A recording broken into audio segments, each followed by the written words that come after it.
આ તરફ સુરતમાં ભાજપ વિરુદ્ધ પોસ્ટર વિવાદનો મામલો, આપના કાર્યકર સામે એફઆઈઆર થતા ગરમાયો રાજકીય માહોલ। બેનર લગાવવા મામલે 3 લોકોને પોલીસે ડિટેન કર્યા, તો પૂણા પોલીસે 1 અને કતારગામ પોલીસે 2 લોકોને ડિટેન કર્યા।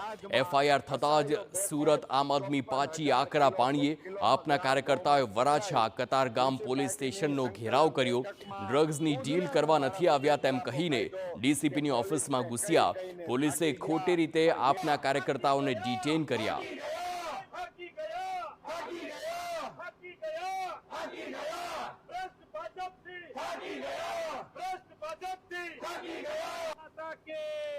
તો આ ઉગ્ર વિરોધ જોવા મળી રહ્યો છે કે જ્યાં આપના કાર્યકર્તાઓ તે ડીસીપીની સીધી જ ઓફિસમાં ઘૂસ્યા અને ત્યાં પણ વિવાદ વધુ વકર્યો છે, હોબાળો થયો છે અને તે સ્પષ્ટ બેનર અને સૂત્રોચ્ચાર પણ જોવા મળી રહ્યા છે।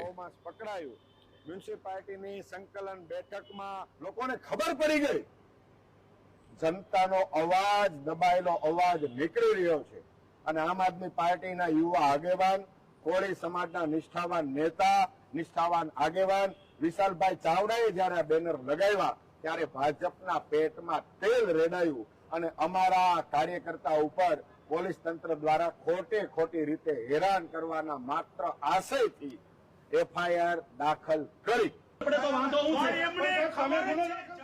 ઉલ્લેખનીય છે કે 2 દિવસ પહેલા સુરત શહેરના કેટલાક વિસ્તારોમાં ભાજપ વિરોધી પોસ્ટરો લગાડવામાં આવ્યા હતા, જે અંગે પોલીસે કાર્યવાહી કરતા કેટલાક લોકોને ડિટેન કર્યા છે।